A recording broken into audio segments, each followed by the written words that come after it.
Hello, can you hear me?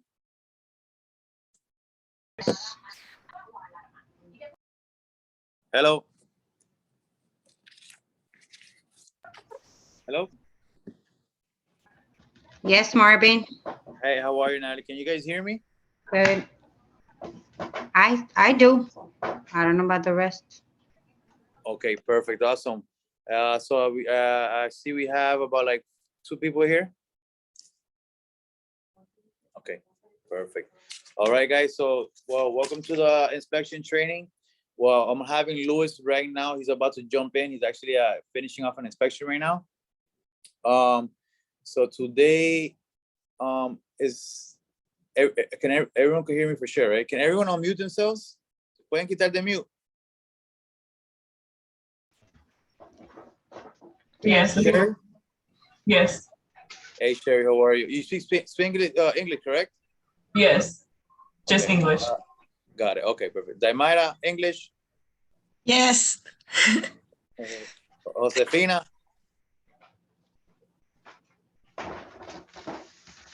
Josefina? Okay, perfect. So today we're gonna do things a little different. What I want to do is I'm gonna ask you guys a question now, to see what topics or what question you guys may have, so we can cover the topics. We're also gonna go over. We're gonna give you a preview of our inspection reports, so you guys could understand them and learn how to read them whenever your clients have any questions. Which, to be honest with you, whenever, just in case you guys are ever put on the spot, but the best thing that I always recommend you guys to do, tell them, hey, look, I think that you should definitely speak to the inspector, because he's gonna be able to cover all these deficiencies, with greater detail. Okay, so if you guys could unmute, what is it you guys are looking to learn about an inspection? I'll start with you, Sherry. Well, I am new, so kind of be everything, but I guess what is the process of having an inspection? Perfect. Okay, good. Okay, Daimara? Me? Yes. Okay. Let's get it. The process, I don't know in English. Lo puedes decir en español, tranquila. Okay, And then I'll go over.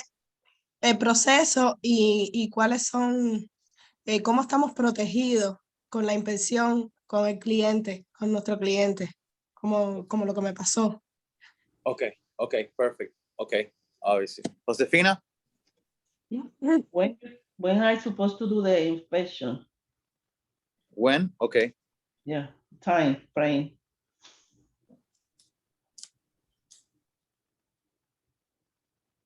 Okay, perfect.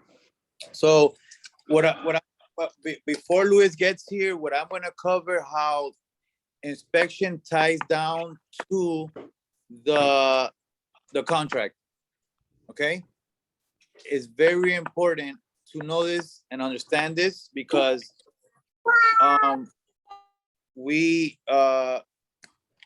okay, so who has anybody done as is contract here? No. Okay. When you guys do a contract, which is the as is contract, you guys are representing the buyers. Okay. Excuse me?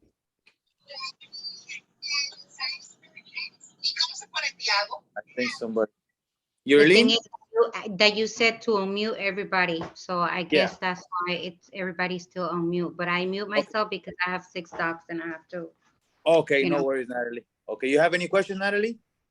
Yeah, actually, my concern is about what's the step-by-step that we need to follow to do an inspection. Got it. Okay. I don't want to make a mistake on not doing something that I'm supposed to do. That is supposed to be on my side. Got it. Okay, absolutely. That's what we're gonna prepare you guys for now. Okay, so basically, basing the topics that I'm gonna be covering on your guys' request is, obviously you guys want to know the whole process. How would this inspection protect your client or yourself once your client's closed, and let's say a month or 2 months later, your clients call you, hey, we did an inspection, but we're drained, the pipe burst, how you guys are protected, correct? Number two, when are we supposed to do an inspection, right? And then obviously a step by step. So we'll start by when the process, right? The step by step. So obviously the first step that you guys, the first, which is an important step, is you should always have that point of contact already. The last thing you want to do is not having that point of contact and then going on the contract and then going crazy looking for an inspector and to see how soon they can do it. Okay, that's the first step. So the first step is having those point of contacts. Okay, in this case, I'm gonna write down my number before you guys have, so you guys always have me available for any questions you may have. And the good thing is, can everyone mute themselves, please? Unless you have a question. And at the end of the video, we're gonna offer something to everyone in this training that's really gonna benefit you. Okay.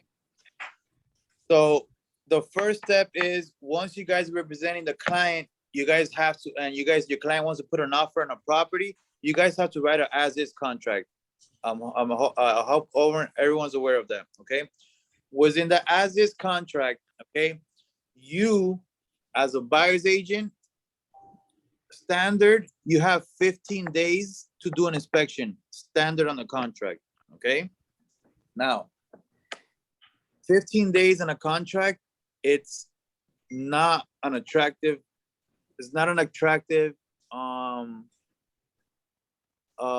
offer to the listing agent / seller. And I'm gonna tell you why.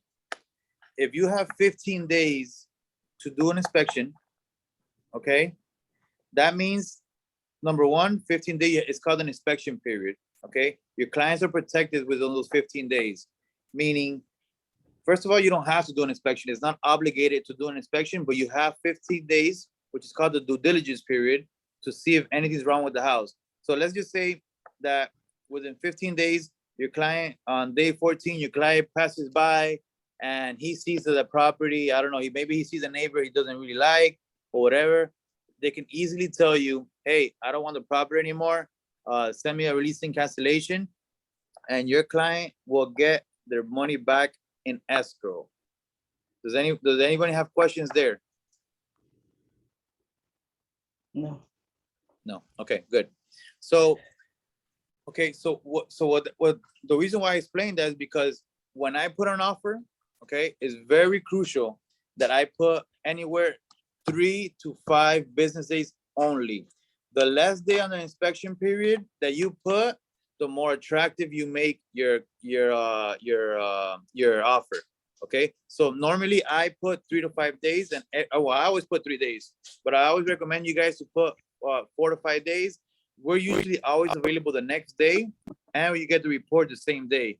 So you have 3 days is a lot of time, but 4 days is ideal for you guys to put whenever you guys writing as is contract. I recommend put 4, no more than 5 days. Anyone have questions there?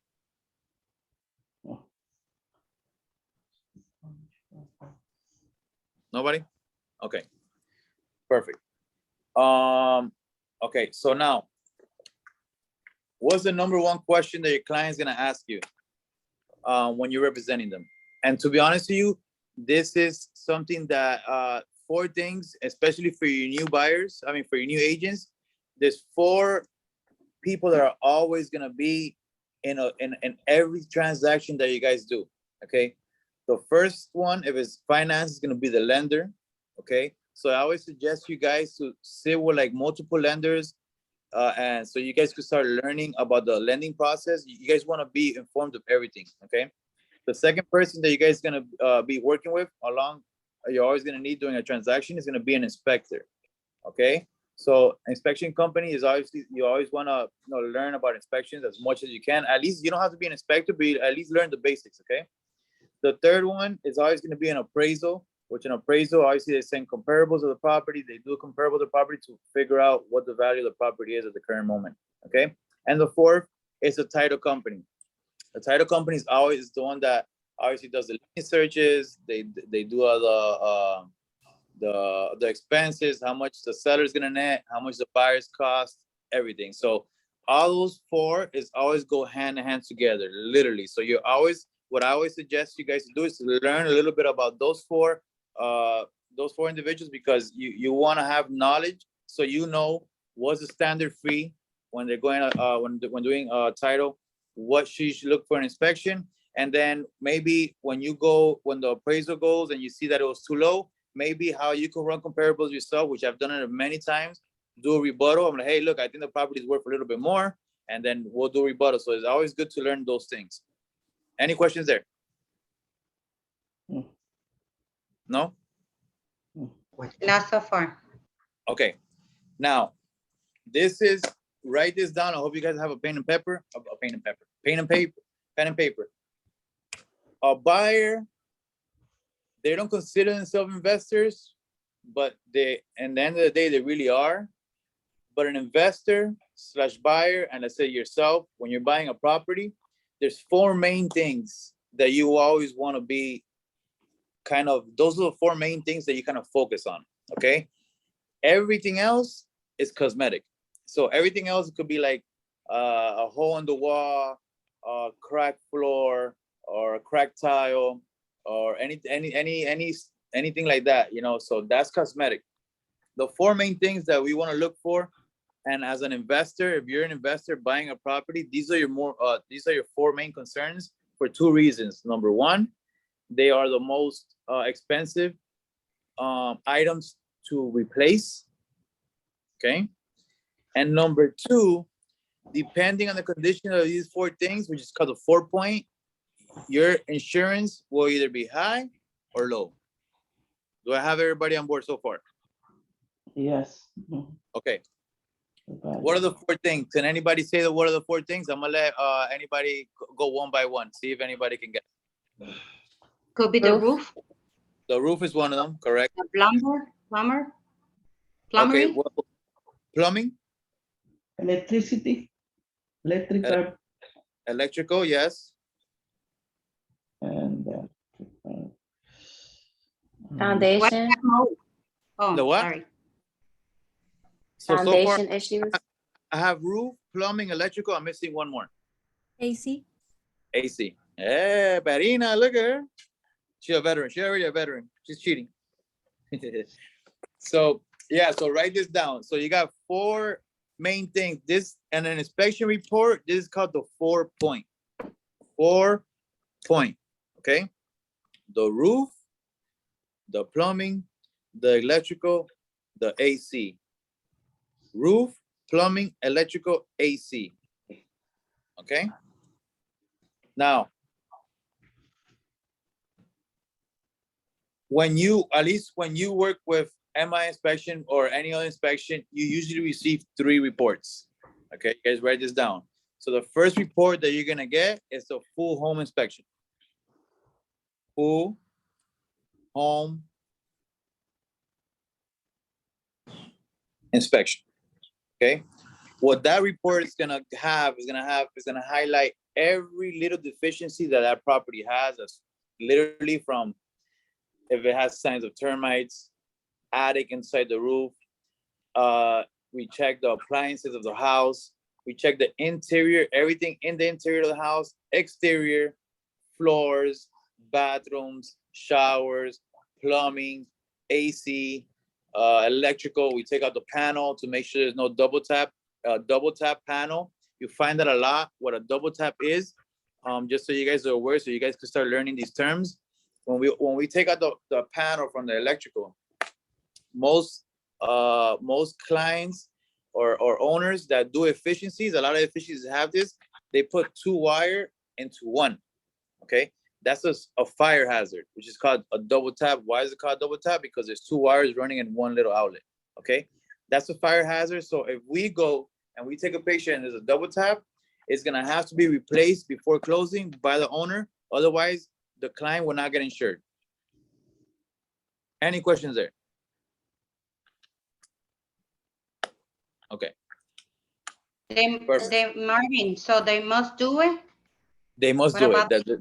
They have to do it because you will not get insured. Unless, wait, let me take this back.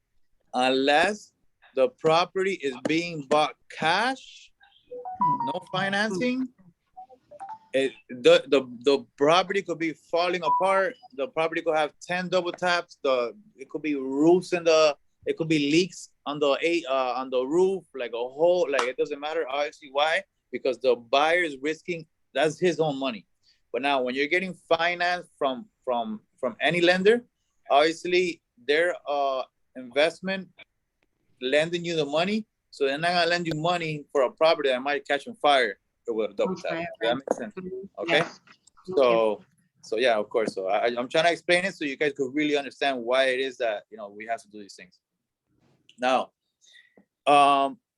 let's just say, you know, your client, you know, because you're gonna have some clients, especially the investors clients, you know, these more investment clients, because every buyer client, it's like buying a car. Why are you gonna buy a car that is used and you're not gonna hire a mechanic to check what's wrong with it? You guys, nobody knows about cars, about a mechanic. So why wouldn't you want to pay a mechanic $200 to $150 to see if the motor, the transmission is good, and the coils, and etc. Okay.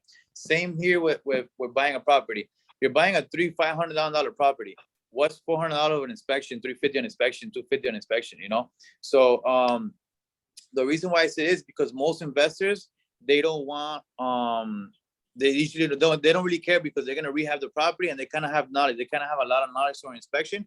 But now, when you're gonna get insurance for the property, you have to send these 2 reports. Okay, so write this down, it's very important. So I said, you're gonna receive 3 reports, right? The first one is gonna be the full home inspection, okay, report, which, like I just explained, everything that property has, we all put it in the full home inspection. This inspection, the full home inspection, you never send it to anyone. The only person that receives it is gonna be you and your client, okay? The only way that you send a full home inspection to the listing agent is when you want to get a credit for whatever deficiencies that property has. Let's say the plumbing had like leaks, and you want to request a $5,000 a credit for your buyer to fix it. Then that's when you send the home inspection to the listing agent, so he can see the deficiencies that the property had and what you want as a credit towards your buyer. So this is pretty much how to negotiate. Okay. Number 2, and the good thing about working with us is that me as a owner, I have a lot of experience of how to negotiate with these buyers. That's what I do all the time, negotiating with listing agents and stuff like that. So pretty much my inspectors, I show them how to speak to your client in a way where they're not killing your deals. Number one, very, very, very big factor. Believe me, I had a client of mine that just went with another inspector, because obviously that was like my client's like super close friend. And he was just telling my client, hey man, I don't think this is a good investment. Hey man, I don't think you should do this. Hey man, like, no, you know, like kind of like just trying to break the deal. Us as inspectors or company inspectors, we disclose everything that property has. We don't hide anything from anything, but it's not what you say, is how you say it. If I see a property has mold, we're not gonna tell them, oh my God, make a huge big deal. We're gonna tell them, hey, look, 80% of properties in Miami is humid, so they all have mold, you know. So it's how you deliver the message and not try to scare your clients away, you know.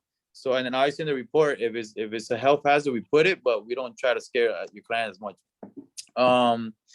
What was I going with? Okay, so the full home inspection report, number 1 report you're gonna get. The second report, guys, that you're gonna get is a 4-point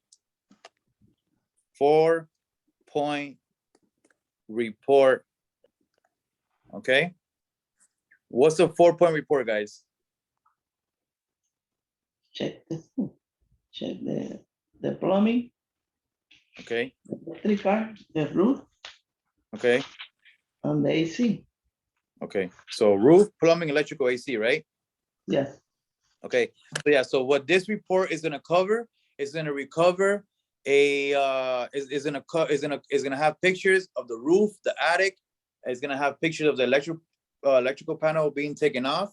It's gonna have the picture of the AC, the age of the AC, inside the coils of the AC, and then it's also gonna have plumbing. We're gonna see if the property has cast iron pipes, if it has PVC. We take pictures of all that. So that report itself is only gonna have pictures of those 4 things. Now, like I said, like I mentioned before, if the roof is old, about to, like it has like almost no years left, if the plumbing is cast iron, which we can explain that later, what cast iron is a material where it's like iron that it kind of rusts, so it's not that it's the worst, but it's definitely not the best. Obviously that white PVC tube, which is what most new properties have now, that's like the best type of plumbing that we can have.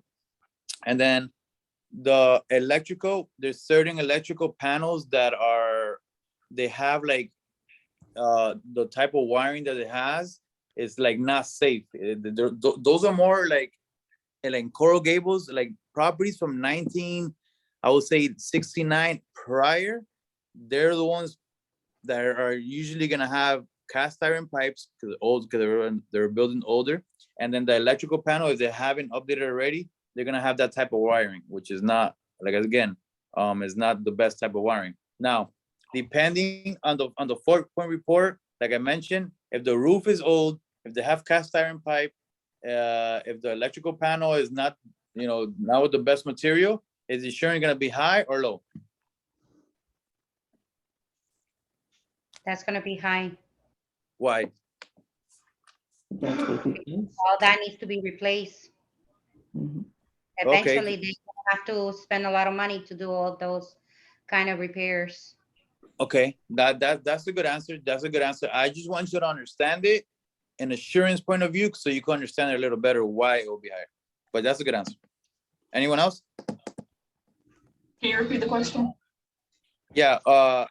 If the 4-point, the roof is messed. Well, the roof is not messed, but let's say the roof has about like only like 3 to 5 years left, meaning that you're gonna have to replace it soon. The cast iron pipe, it has cast iron pipe, which is, like I mentioned, is not the best type of plumbing. And then let's say the electrical panel is probably like older with the older material, and you're gonna get insurance. The insurance is gonna be higher or lower? Probably high. Probably high because Now, high, you're yes. that more- Why would it be high? because it's more of a Because risk. There you go. Your home will be damaged. Amazing. That was a perfect question. I want you to see it as an insurance agency. It's going to be a risk for them to kind of that you are not within 3 to 4 or 5 months or within a year that you're not going to make a claim on the house, a claim on the roof, claim on the plumbing, right? That's what you get insurance for, because if anything of those breaks costs a lot of money, you do an insurance claim. Okay? So I explain like that so you guys to really understand why it is that the 4-point is done and stuff like that. Okay. Everybody got it there? Marvin, if that happened, can the owner sue me for selling a house that it was in a damaged condition and I didn't point it out? No, you cannot. So, okay, that's a definitely good question. You as a realtor, every time you are in a transaction, you always want to request guys, write this down. It's very, very important. Well, either way, you cannot either even close or get paid without having this document. It's called the seller's disclosure.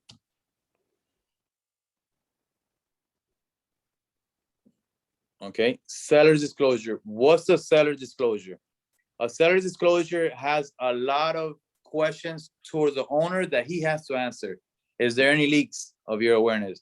Is there any plumbing issues? Is there any electrical issues? He has to write yes or no.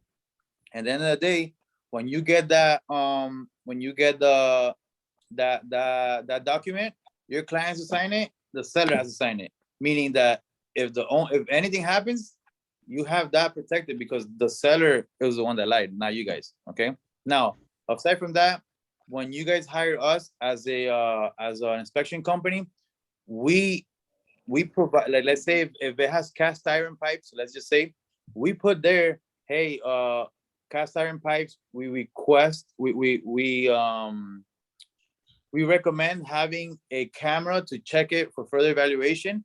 It's up to them if they want to do it. We don't try to push more service, but we put it there so we're protected, you know, and we're protected, you guys are protected as well. Okay. Just for like, for example, we see like the roof leaks and we see potential roof leaks and like, hey, look, we found roof leaks. We highly recommend that you hire a professional roofer to check out. So we kind of like always, you know, like we always have to like write it down and then we recommend whatever it is that we have to recommend. Does that make sense? Yes.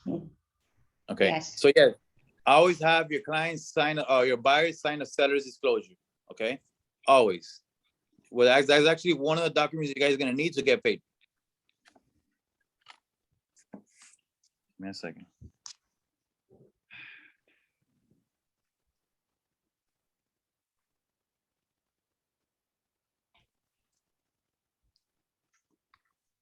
Okay. All right. Number 3, the third report. So the first report, full home inspection, 4-point, and then the third report is called the wind mitigation. Wind mitigation.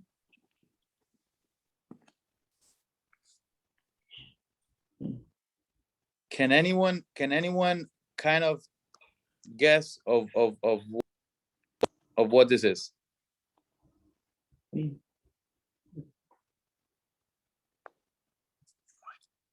Not really. Not really? Not me. Okay.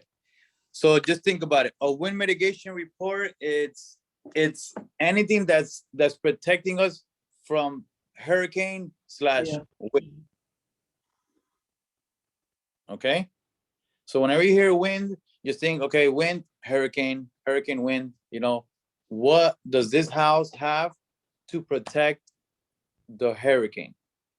Again, for insurance, this is again, if the house has impact windows or shutters, because they're protected against the hurricane, we put a credit in. Give me a second, because I have Louis going on. He's about to join.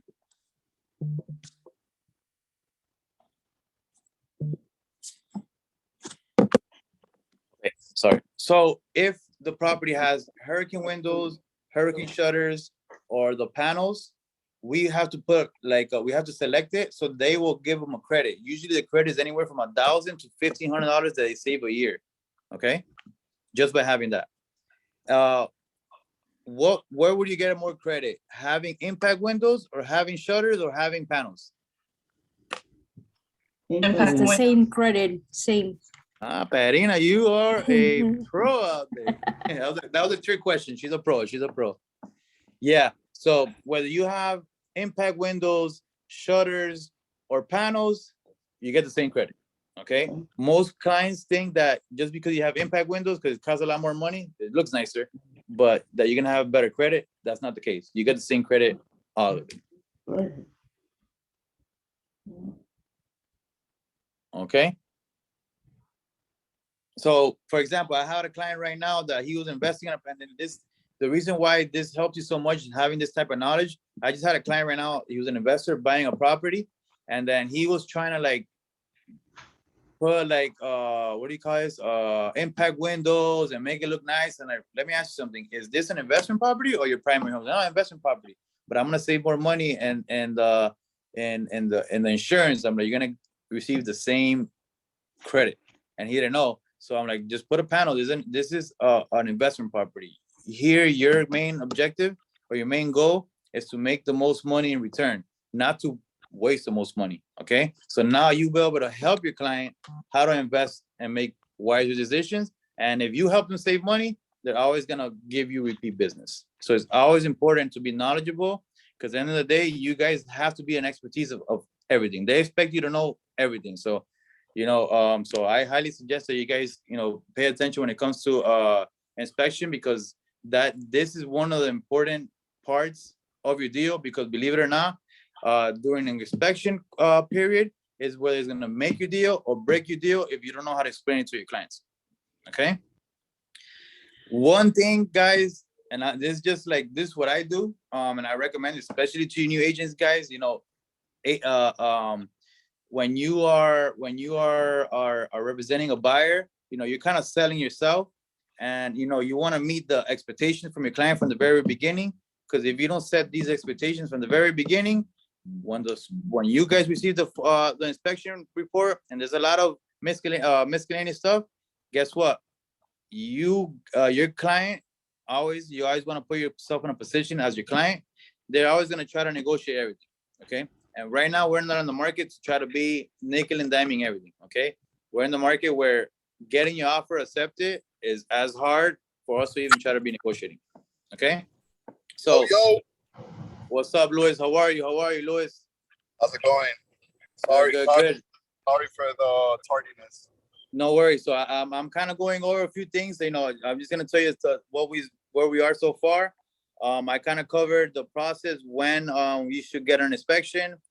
I'm going over the 4-point. I'm actually going over the wind mitigation right now, a little bit of the basics of it, and then what we're gonna do after that, which is within 4 or 5 minutes, we're gonna ask some questions so you can answer more detail about inspection and some bonus tips that we're gonna offer for everyone that's here. Okay. Sounds good. All right. So guys, the wind mitigation, like I was mentioning, that's the third report. Now back to the question, back to what I was talking about the clients. Every time you got a client, guys, you know, you always wanna to make yourself a valuable agent, you always want to explain the process. So you guys got to learn the process. You know, you gotta know when the inspection has to be done, when the appraisal will be when would the appraisal be ordered, when the title company will make a lien search. So you guys got to learn the process, which I'll do another training on that so you guys can understand the process of that. But whenever I meet a client and I'm explaining the process, I have like a system of how do I explain it. And every time I touch the inspection company, the inspection period, I always say this. And guys, remember me and always say it's gonna save you a lot of headaches, okay? Because you're setting the expectation. So when I'm talking about the inspection, I always tell my client, hey, just so you guys know, we're buying a reused property, okay? When we're doing the inspection, always keep in mind, you know, the 4 main things that we're looking for: the roof, the plumbing, the electrical, the AC. Everything else is cosmetic. Don't worry, let's not put any mind to that, you know. As long as the roof is working pretty good, it doesn't have to be the best shape, because you don't want to say if it's old, it's bad investment. No, as long as the property, as the roof is good, the plumbing is working properly, the electrical is good, and if it has double tap, we can negotiate for them to change it, and the AC is working at the time of the expansion, we should be fine. Okay, so I always meet those expectations from the very beginning. Then going into an inspection, your client starts seeing every little thing, bam, bam, bam, bam. And then when you explain to them, like, no, this property is messed up. It has so many things. I don't want a property anymore. And close attention to those contingency period too. Correct. Yeah. Okay. So okay, guys. So back to the wind mitigation. The wind mitigation. Okay. So now when you receive this inspection, you have 3 reports: full home inspection, 4-point report, and wind mitigation. Like I mentioned, the full home inspection report, you never send it to anyone else but your client, unless the only reason that you send it to the listing agent is when you're trying to get a credit for your buyer and you're trying to negotiate. Now, as soon as you get the 4-point and wind mitigation, those 2 reports, you should, number 1, either send it to the lender so they can send it to their insurance agency, if depending on what lender you're working with, or number 2, you give your clients about 3 options of insurance agents. And you guys gotta send them these reports. Because at the end of the day, you don't want your client to send these 2 reports to the insurance agent. You want to take over the transaction because you want to make your client's process smooth. So now that I explained everything, I want you guys to ask any questions. Now that I have Luis here, so you guys, I want you guys to understand the inspection as thorough as possible. Hi, Marvin. Listen, I missed what Luis said about. He said something, but I couldn't understand what he said. Could you be able to repeat that, Luis?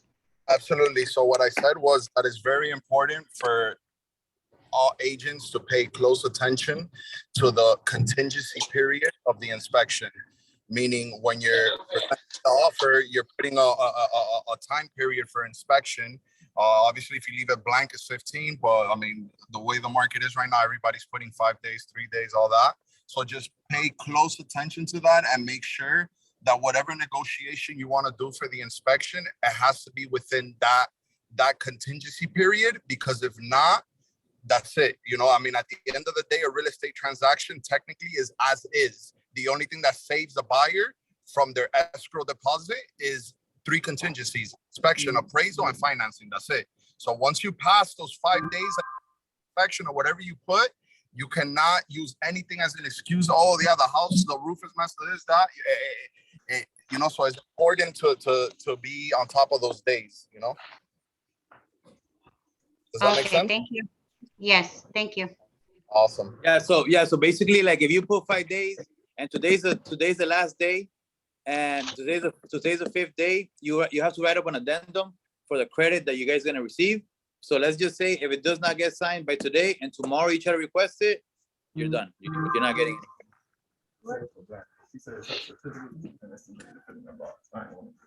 All right. Any questions? I think Perina has a question. Marina, what was that? I don't know why I can't find the chat. I was looking for it. I just couldn't find it. My question was, what's the minimum life expectancy of the roof in order to get it insurance? That's a great question. So typically it's 4 years to receive the credit. If an inspector puts that there's 2 years remaining or 3 or 1 or anything like that, more than likely you will not get insurance. And you already know that without insurance, unless you're buying cash, but without insurance, you can't close on a transaction because the bank's not going to lend money for something that's not insured. If you're buying cash, that's on you. You don't need no insurance. Okay, then I have another question. Do you need panels, impact-proof windows, any type of protection in order to get insurance, or you can also get insurance without that protection? You don't need it. So the way that it works is like this. We're in a hurricane zone. Florida is a hurricane zone. So therefore, the insurances require what's called a wind mitigation. That's basically a form that lets the insurance company know if your house is protected against hurricanes. If it's not protected against hurricanes, you're a bigger liability, so your insurance is way higher. If you're protected against hurricanes, you're less of a liability, so your insurance is cheaper. What does it take to be protected? You need Miami-Dade, Broward, Palm Beach approved protection, not plywood from Home Depot. You need, and another thing, whether you have $30,000 impact windows or you have $800 panels that you're going to take the whole day to put up, the credit is the same. That's just preference for you, personal preference. Do I want to spend 30 grand and drink a coffee looking at a category 5 hurricane flying by? Or do I want to, spend very minimal money, but when a hurricane comes, go on a mission and hang these panels up? And if I have a 2-story, get on a 2-story and hang them up. It's all personal preference, but the credit is the same. Okay. And and obviously you don't need to be protected to get insurance. You're just going to pay a whole lot of money. Okay, so guys, remember, like, if the panel has it has to have that that code from Miami-Dade, the engraving, so in order to get that credit for panels. Yeah, and when it's accordion shutters, they'll have a label. When it's impact, they'll have a label, and when it's panels, it's gonna have an engraving that is a little hard to see, but they have it.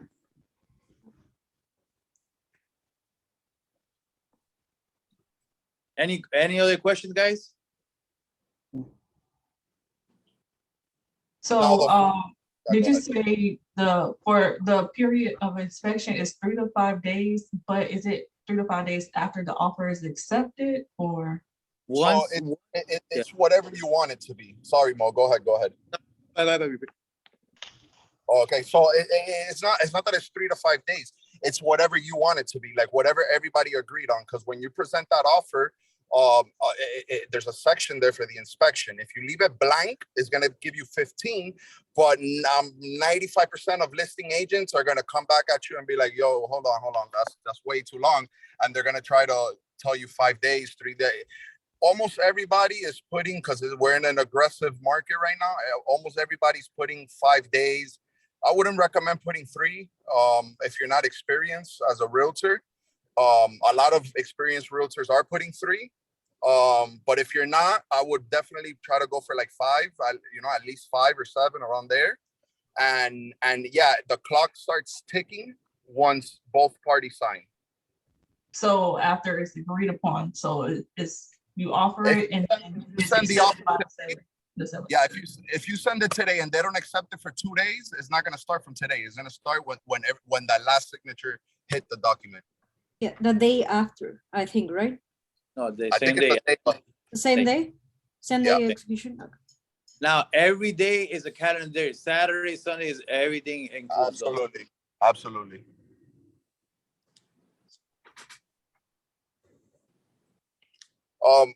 Like what Perina was asking about the hurricane protection, that was a great question. Because it brings me back to the point that on the 4-point is where it gets more delicate and more tricky, because the 4-point, that right there will stop you from getting insurance. Remember, Marvin just previously said it. The 4-point consists of roof, electrical, plumbing, and AC. So basically, the 4-point lets the insurance company know, is this house insurable? Okay. So based on the data that's on that 4-point that the inspector created for the property, will determine if the house is insurable or not. What will make a house not insurable? Problems with plumbing, problems with the 4 points, with plumbing, the roof, electrical, AC. AC is not a huge one, because AC can get addressed and it's not as pricey as the other ones, but definitely, based on my experience, what I see that seems to be the biggest obstacle for transactions is usually roof and electrical, because there's certain outdated panels that fall into a category that the insurance company has labeled as fire hazard, which is Sylvania, Federal Pacific, Zinsco. It's like 4 or 5 manufacturers that are problematic. And I don't want to say we had one of those, I think, together.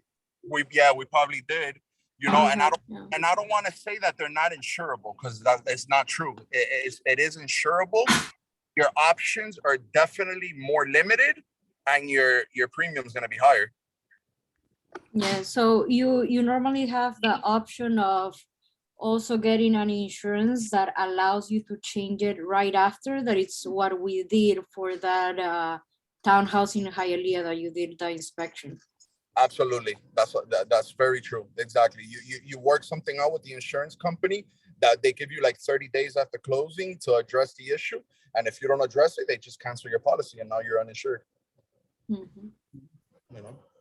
So yeah, those are all good points. Like cloth wiring and electrical panels is a little of an obstacle too. You can still get insurance, but it's a mission.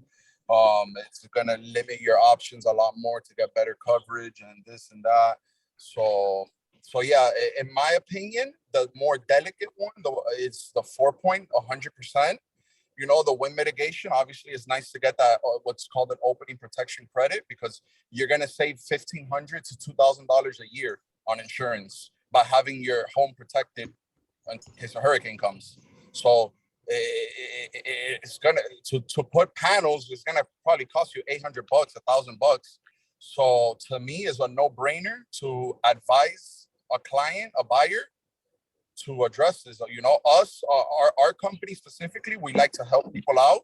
So we always try to give advice to the client, to the buyer, or whatever, to address these issues and why it's beneficial, because it's a no-brainer. It's $1,500 a year, $2,000 a year. Even if I got to spend $2,000 up front, if I'm gonna save $2,000 every year, $1,500, it to me is a no-brainer,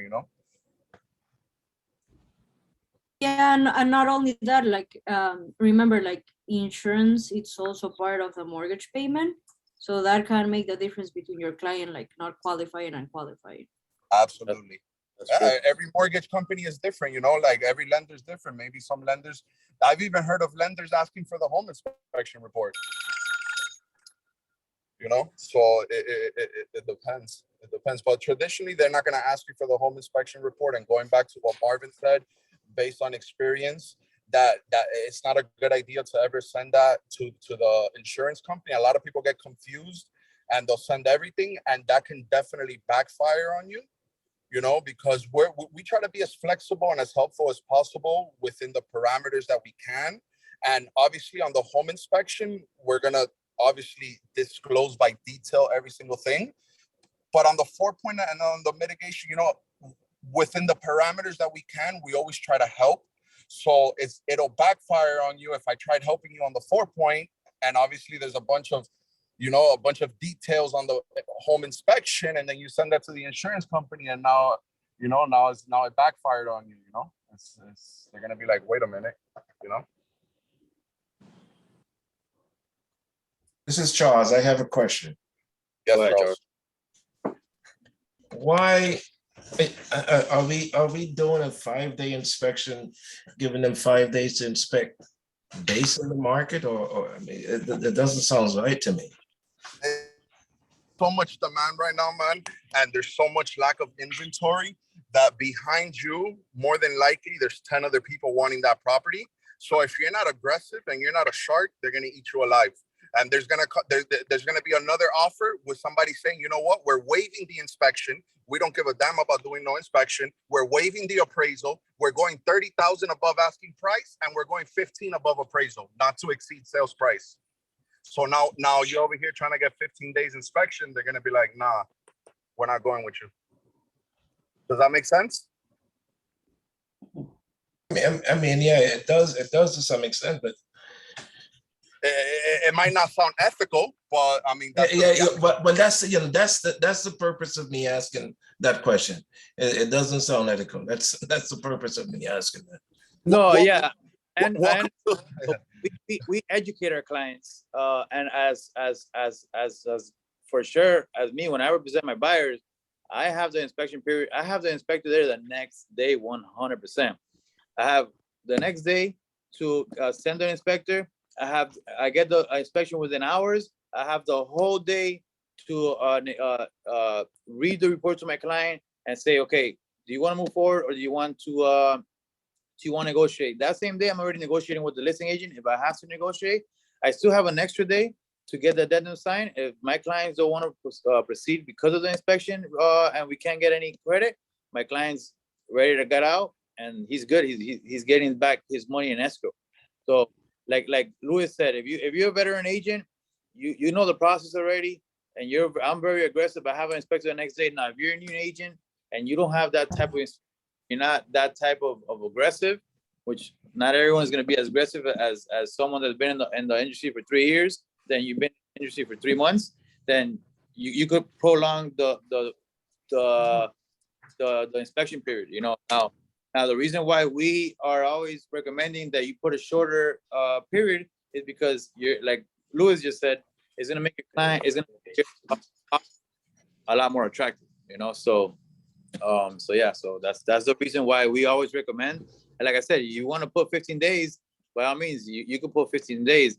Now, if you're working with outside foreign investors that you know they're not here, they want to come see the property, then obviously I wouldn't put I wouldn't put 5 days. I'll put like 7 days to give them time, 7 to 10 days the max, just to give them time to come and coordinate the inspection, and then they can coordinate with the flight. You know, so it all depends on who you're representing and your buyer. So, you know, and obviously your experience as well. Right, yeah, you might get lucky and run into a for sale by owner that obviously then there's no realtor on the other side or whatever, and they don't have as much knowledge on what's going on with the market currently or whatever. You might get, I mean, I've seen people plenty of times in recent times get away with 10, 15 days inspection period. It's not for every case, but you know, I'm also a realtor, so I interpret everything more from different perspectives, you know, from real estate and home inspections, you know, and a listing agent, if you're dealing with an aggressive listing agent, I'm almost positive 15 days is not going to slide, you know. The listing agent, obviously, once I see 15 days, you know, that's if I have that offer, that's the first thing I counter. I counter back 5 days, 7 days max. There you go. Yeah, and remember that your inspection period, it also gives you the right to cancel for any reason. It cannot be it can be the inspection or just because your client wants to get out. That's just because, you know, so at the end of the day. Absolutely. Yeah, so. Absolutely. You could tell him, I don't like the, whatever. You don't even need an excuse. Like you want to back out, that's it. And in my opinion, to me, I'm more worried about my client's escrow throughout the whole transaction than my commission. And when you have that as your priority, I think you'll be okay. You got to pay close attention to that escrow, man, because you know, people are putting 10, 15, 20,000 in escrow, and you're gonna look really bad if your client loses that escrow because of you, because it's gonna be because of you, because you're responsible for this transaction. You're getting paid for this transaction. The seller's paying you, and your client's trusting you. He's not a realtor. He doesn't know what's going on. He's putting his trust on you. So that right there, I don't think they'll ever call you again, you know? Yeah, and I started using you guys because you guys were able to get me an inspector like right away and the inspection report the same day.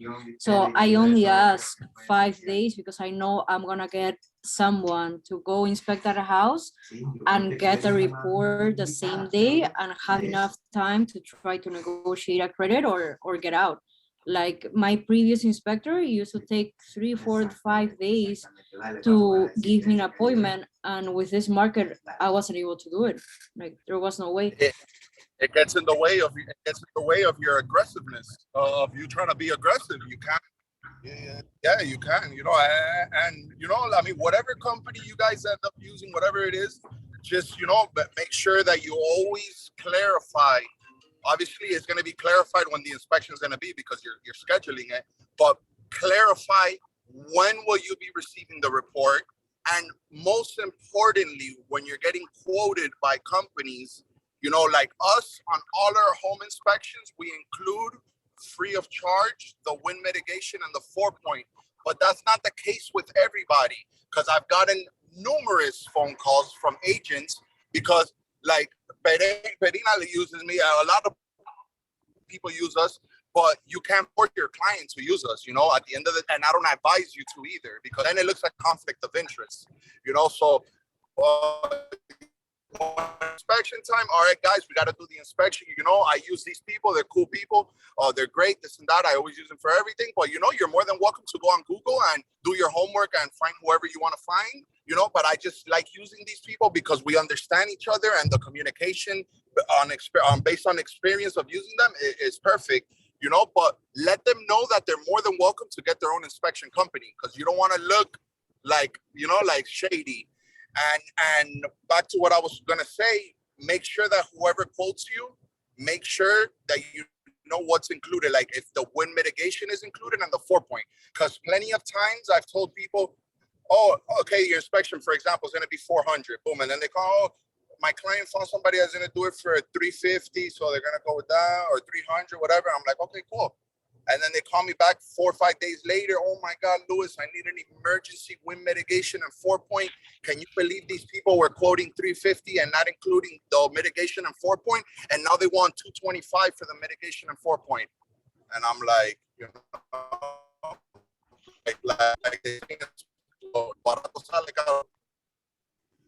cheap stuff end up being expensive in the long run. Yeah. Can I just follow up with a question? This is Charles again. Charles, go ahead. Yeah.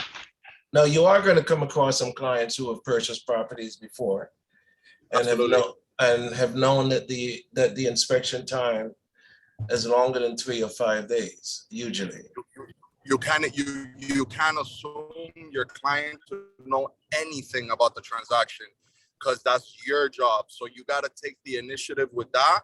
And you have to assume he's a baby and doesn't know anything, and you need to be on top of. No, I hear you loud and clear. I hear you loud and clear. But I mean, for clarity purposes, this is why I'm asking you this question. You are going to come across some clients who have purchased properties previously, and know that the inspection time was longer than 3 or 5 days. Okay. But if they question you on this, why is it them only given 3 or 5 days? Then what's your explanation? That's a great question. I'm like, hey, perfect. Okay, so when did you buy, Charles? Let's do role play right now. Charles, when was the last time you bought the property? 20 years ago. 20 years ago. Awesome. No, I get it. How many days of inspection did you have 20 years ago, Charles? 15 days? Okay, go ahead. I'll go with his 15 days? 15 days, correct. Awesome, amazing. Well, Charles, you know, I mean, standard as is contract, we do have technically 15 days to do and at the end of the day, before I even do the contract, I'm explaining to them before exactly. Yeah.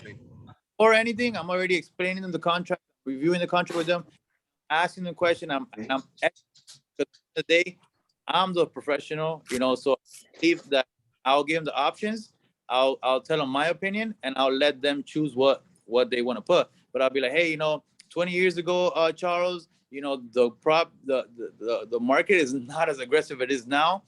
And I tell them, I show them the perspective. I'm like, hey, look, I just want you to be on the other side. I'm the listing agent, okay, / owner, because the listing agent is represented by the owner.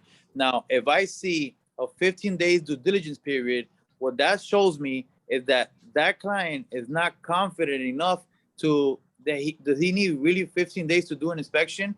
Does he really need 15 days to do a due diligence when it only takes about 3 to 4 or 5 days max? So that right there is as me as a listing agent concerns me, because now what I can say is like, you know what, maybe like right now I have a client right now that he's putting offers and offers and offers because he left the property, but then he's like, you know what, I have 7 days inspection permit. You know what, I like this property too. So, you know, now he's like kind of like different options. But if you're putting 15 days, me as the listing agent, I'm like, he's not confident enough that he really doesn't. He's like, it's just too much time. So, but like I said, do you feel comfortable with the 5 days, Charles? I'm telling you, I'll have an inspector the next day tomorrow. Or if you have somebody, you know, we can definitely, we'll have to report the same day. We have 3-4 days to negotiate.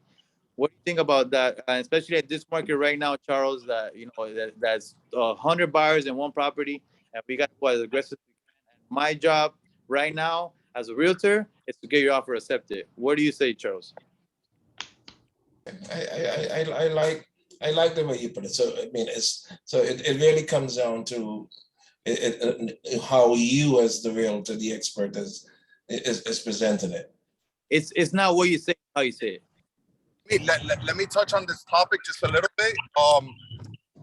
You know, so when you're preparing this offer, and you're obviously you can't put nothing in that offer that your client hasn't agreed to with you. You know, so you're like a middleman and an advisor. You know, so you advise your client about this whole inspection period thing, which they're usually not going to question it. And if they do, if you get somebody that wants to question it, like, wow, why so quick? We need a little bit more time. You explain everything that we just went over right now, but you leave it in their hands. You'd be like, listen, at the end of the day, you're the one buying it. If you want to put 30 days, we could put 30. We could put whatever you want. But it's just like now trying a house 500 grand and you want to offer 480. That's not going to fly. But you got to do what your client says. So you could tell him in your own words, in a nice way, you know, we could be here all year presenting these offers, trying to finesse and trying to negotiate. And I'll let you see for yourself how the market is. But if you really want this house and you're really interested, I suggest that we do this, and that. You know, because they don't know, you know, so they're not looking at the market like we are constantly. So they don't know what's going on. So, you know, we can't force them to do anything, but we can advise and make sure that the message is clear to them, you know, and hopefully if they're using you, they trust you, and, you know, you build some type of rapport with them and it goes smooth. Because at the end of the day, remember, you don't want to make anybody feel like you're forcing them or pressuring them. You want to make everything as smooth and transparent as possible, and just state the facts and what works, and let them be the judge, but make sure they're understanding you, and then make sure that they understand. You know, I mean, some people are stubborn and hard-headed, and you gotta take those L's and do 4 or 5 offers and get rejected, for they can see like, oh man, they're not around. You know, I do gotta go 10,000 above or 20,000. You know, or whatever the case might be. So I just wanted to touch on that as well. You know. Charles, did we answer your question? You did. Awesome. Any other question, guys? Any other questions that you guys have? I have one question. I want to know with and just from my own experience, I dealt with a realtor and he recommended an inspector. I want to know, have you had that backfire frequently when you did say you give them that option, like, yes, I have somebody, but you're welcome to go find somebody. But have you found that it's common that people come back to you and they find something wrong with the house a couple months later, and then they're kind of blaming you and looking at you like, you know, were y'all working together? Correct, I'm sorry, correct. Can you repeat that one more time? Because for some reason you were cutting off on my end. Okay, I'm saying, like, when you recommend an inspector, has that ever backfired? Does that happen frequently? Because in my own experience, you know, I kind of felt that way with a realtor. I felt like maybe, or just, you know, down the road, you know, you start to realize all these things that are wrong with the house, and you're like, you know, are him and that inspector, you know, really close, and they just kind of, you know, work together to get deals done. So in my opinion, I'll let Mo touch it as well. In my opinion, how I would address that, you know, I would definitely, you know, tell them, I would listen to what they have to say, and then I'll advise them to, you know, to reach out to the inspector, because most inspection companies like ours and other ones, they include warranties, you know, like 90-day warranties. Okay. And you know, and most, I'm gonna say, it sounds crazy, but 95 to 99% of the times, it's something you got to remember too. When you do an inspection, your client's not gonna move in for another month or month and a half. Anything can happen in a month or a month and a half, especially if it's tenant or owner occupied. Who is to say that somebody got mad and punched a hole in the wall, and now the client, you know, comes and they're like, oh, damn, they didn't tell me there was a hole in the wall. You know, anything can happen in a month. So to not, you know, stir up anything and open up a can of worms, putting myself in the shoes of a realtor, I would definitely advise a client to reach out to the inspection company, and you know, not to make it seem like you're trying to take control of the whole thing, and kind of let them, you know, like, reach out to the inspection company, and more than likely it's going to be something that was addressed on the report and they didn't see it for whatever reason, or just something that wasn't happening at the time of the inspection. Okay. Now, so you haven't had issues like that? That's not something you hear about a lot? I've had a few issues of people, of clients calling back and saying that there was something or whatever, and then they didn't see it on the report. And we just had an issue last week that actually one of our agents owed me buyer. We're very transparent, I know. So he was like getting back to owe me. He's like, hey man, your inspectors that you recommended, they didn't see this, they didn't see that, blah blah. And then so Omi called us, you know. Oh yeah. What happened was like, hey, look, we found out who did the inspection, which was, I believe, was Lewis. So when Lewis called the buyer, he's like, hey, look, it said it right here that you should get I think it was a cast iron pipe. No, not only did it say it, but not every company does this, but we're one of the ones that do. We include a lot of videos and a lot of photos. And they were saying that their bathtub was not draining correctly, or their bathtub. And luckily, since we're huge on doing videos and photos, when I went back to the report, that I was reviewing a client. It wasn't one that did the inspection, it was one of our inspectors. There was actually a video of the inspector with a thermal imaging camera, an infrared camera, checking water temperature on the bathroom sink, then going down to the plumbing, checking for any leaks. Then he moved towards the bathtub, recorded the bathtub, the surface, the hot water landing on it to display the temperature, displaying that at the time of the inspection, the bathtub was draining correctly. You got me? Okay. So that right there just saved it saved everything. The client was like, "Oh my God, wow, yeah, that's so awesome," and they were so happy about from the quality of the report, and that basically covered us right there. Because what happens if what happens if 20 minutes after I left the inspection, somebody flushed something down the toilet that clogged, down the bathtub that clogged it? I have no control of that. The inspector has no control of that. Okay. So Shakisha, Yeah. to answer your question, because I get what Lou's trying to say. So this goes, forget about inspector, right? Because this, like, at the end of the day, I felt like that before when I used to work with lenders. Because at the end of the day, when you recommend someone, obviously you're liable because you recommended that person, correct? That is right. So when it's a lender or even me, I own my inspection company. Let's just say you're my buyer. I'm like, hey, the first thing I ask you, whether it's for an inspector or a lender, I'm like, hey, do you have anybody in mind? Do you have a friend, a relative, anybody that you know? Oh, no. I'm like, perfect. Look, I usually work with this company, but if you have anyone, let's use that one. Like right now, I just mentioned to you, I have an inspection company. My client, I'm like, hey, do you have somebody that, I have my cousin. He's a good friend of mine. I'm like, hey, brother, let's use him. I don't try to okay, no, you should use mine because mine is better. I didn't steer him that way. So when his cousin went to go do inspection, he was like, hey, man, you shouldn't get this. Hey, like he was just looking for like the problems. And we're still going with the transaction because I have an inspection company. So I was able to help, I was able to educate my client. I'm like, hey, I'm not saying what he's saying is wrong, but think about it. We got this off-market deal. If this property would have gone on the market like it would have, you would have gotten $40,000 of appraisal. Your expense over here is about like $6,000 for these cast iron pipes.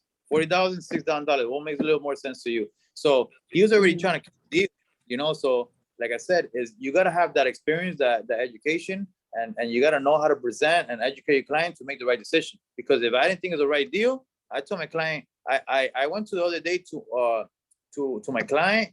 He was going to put an offer on a property. That property had mold in every single sheetrock around the whole house. And my client wanted to put an offer on it. And what could I have done?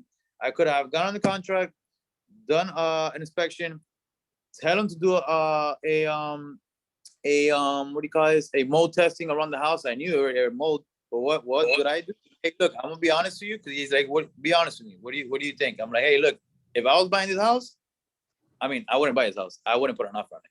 Now, if you see something that I don't see, like a vision, or he's like, oh, outside, you remember Cuba. I'm like, if you see something that is more emotional to you that I don't see it, by all means, I'm not gonna tell you not to do it. But if you were to ask me personally, if I will put an offer on this property, I will not. Why? Because if it has mold everywhere, this property is mold everywhere, and it's gonna cost you so much money to take out the sheetrock and everything. And then he's like, you know what? Thank you for being honest. So at the end of the day, if you're recommending someone that you trust, obviously you have never worked with us, so or whoever you never worked with, you're always gonna have that doubt before you recommend them. But once you start recommending and you start having that trust, like me, I have a lender that I'm always sending all my clients to. Why?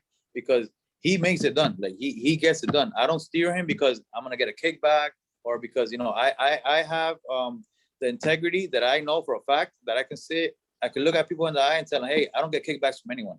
So I have that integrity. So when I sell you, I'm speaking from me. So as long as you have that integrity to your client and you're not trying to like, oh, I'm gonna use the inspection company because they're gonna give me $50. We don't offer no, we're not gonna give you guys no kickback. If you guys don't want to use us, that's by all means. We offer great service, and we offer great service.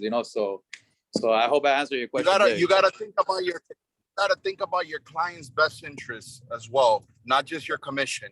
I believe that when your intentions are pure and good, things work out good for you in the long run. I'm not gonna lie, guys. I've been in this industry for 3.5 years, And my intentions when I first got into his business, like, I'm not sure, like everybody, at least I'm the first one to admit it, it was because of the money. You know, I used to always look at the commission and, man, you know, I'm about to get paid for more of this one. So like, hey, let's try to like, I'm gonna try to kind of convince them. But then after a while, you start noticing that once you take you don't even look at the commission. I don't even care if they pay me 1%, 2%. I don't even look at that anymore. You know, and you start doing things for the right reason for your client. Literally, it's just business attracts. I don't know. It's just crazy to say, but that's just you know. When you have good intentions and when you have pure intentions, things that end up working out good for you. I always say I used to be a trainer before. I feel like it doesn't matter what business that you run. If you do the for your clients, you're never gonna run out of business. Why? Because your client is gonna scale out to 3, 4 more clients. Now, when you do it for the money and you feel it, that clients feel that energy too, that they're gonna be, you know what, we closed, thank you, but I'm never recommending you again, you know. And to be honest with me, 3 years, I'm 95% referral business, you know. So this industry is big. It's word of mouth is major. You know, it's major unless you're dumping thousands of dollars into advertisement on Zillow or Realtor.com or whatever, and you're dumping tons of money in there. Then yeah, but for the most part, it's all referrals. You know. For the experienced agents that have help, you know, and stuff, they can afford to do Zillow leads and all of that, because those Zillow leads are pay per click. So if you're getting charged whether you convert or not. So if you're not converting, you're just throwing away money. So it all boils down to word of mouth. Then all your business is going to come from referrals and word of mouth. And so if you're not doing a good job, you know, and to be honest. To be honest, Luis, like that Zillow lead is not gonna be faithful. Believe me. The first chance that she has is gonna leave. But to be honest, to counter that, this is a very cutthroat industry. I don't think any client is that faithful, to be honest with you. I mean, some might, maybe a family without, you know, but it's a cutthroat industry, you know, and you have to be prepared for scenarios like that, because I've seen them plenty of times. You know, but yeah, the like Perina was saying, like the Zillow leads, yeah, if you're booming and you're making hella money, I know plenty of realtors that make tons of money with Zillow. They dump $30,000 a month in Zillow, and they have 10 inspectors 10 realtors under them, and they're doing great, phenomenal. Okay, they were able to master the little Zillow stuff, but that's not the case for everybody. So you know, treat everybody equal. Treat somebody approved for 300 like somebody that's approved for 3 million, and it'll go a long way. You know, it'll go a long way. 100%. Any other questions, guys? Any other questions? Feel free. That's what we're here for. There's no such thing as a dumb question, believe me. The last thing you want is getting asked a question by your client and then you not know how to answer, because then that's when you're really gonna feel bad. Knowledge is power.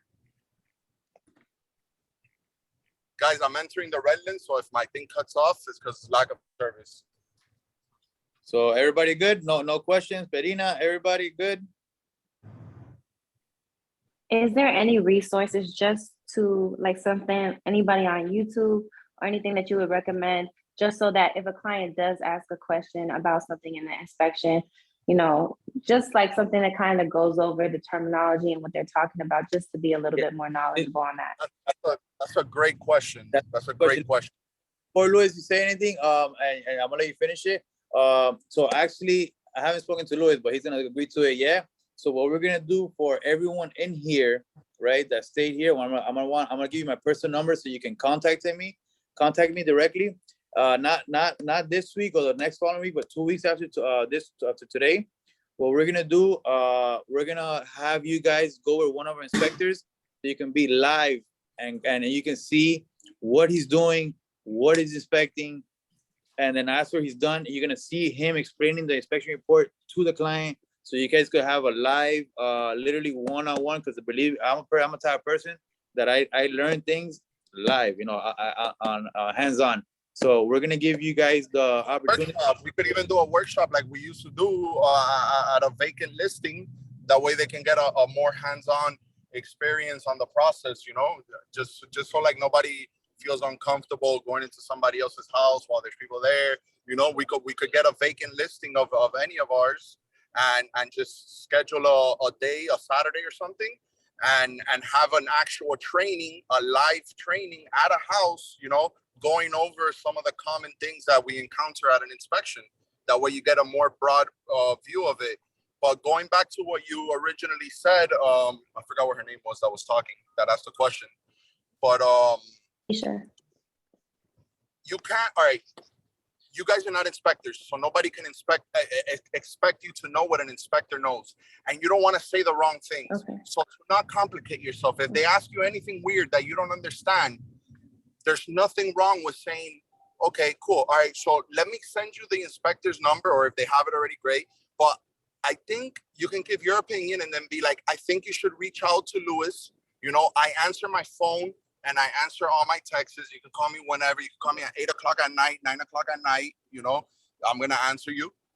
And I'll be more than glad to assist them, because to me, it doesn't take any brain power, because I know everything. I don't have to like overthink anything. So I don't have a problem with addressing anything. But I don't want you guys to say something incorrectly and then it bites you in the butt, you know? So if you're not sure about an answer, don't answer it. Don't answer it, you know? Just try to gather from all these trainings that you guys are attending. Try to gather as much knowledge as possible, just so you can have the knowledge, and you're gonna see eventually with time, you're gonna be more knowledgeable on everything, you know, like when Marvin started with MIA inspections, you know, like he didn't know nothing about inspections, and now he can do an inspection basically.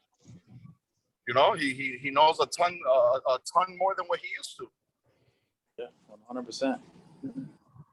Luis, what is the life expectancy of different types of roof? Like, I like to know that, because, you know, depending on what I see in a property, Absolutely. I like to tell Great my question. client, you know, before like even spending like money in an inspection. Absolutely. So what's So the life? FYI, Yeah. FYI, permit info is public record. We just use very user-friendly software that makes it a nice PDF that's very easy to understand. But this is all public info. So to answer this question, the roof is 3 years life expectancy. Shingle, I mentioned both. Actual single. I think you're breaking up. Those singles, that life. Oh yeah, I'm in the boondocks right now.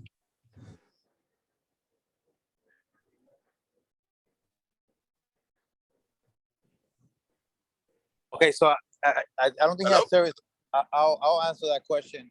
Okay, guys. So, is everybody in front of the computer right now? I'm sorry, I had to step out. Now, where to put it? I am. Google shingle roofs. Shingle, SHINGLE. Shingle roof.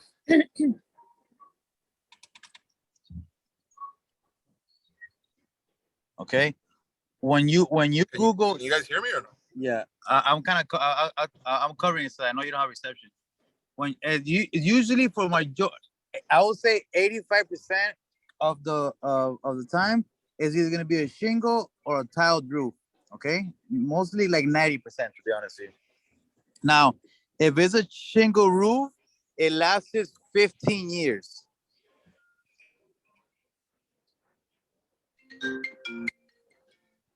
You guys get that?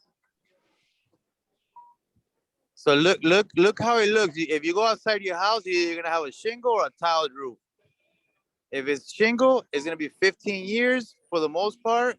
Now, if you Google tile roof, TILE, tile roof, that lasts about 30 years.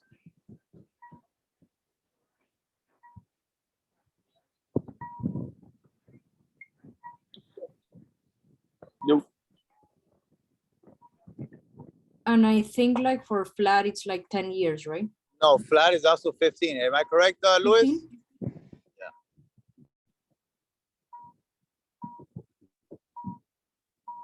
Louis down.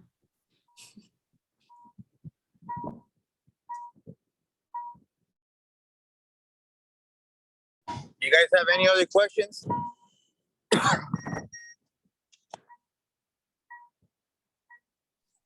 Guys, I put it all in the chat if you can hear me. It's all in the chat.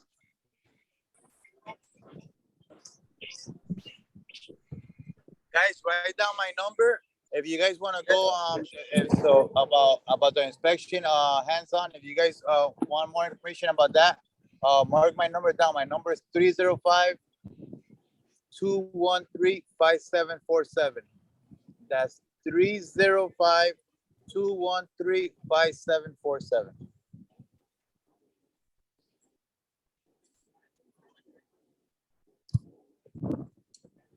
What? No more questions? Bueno, guys, thank you for joining. Thank joining you. us. You know, I hope to be able to help you guys, in the future and being a part of your business. Thank you. Great meeting. Other questions? Thank you so much. Give me your name one more time. I'm sorry. Marvin. Sorry. Marvin. Okay, Marvin. Okay, thank you, Marvin. No, thank you guys. Okay.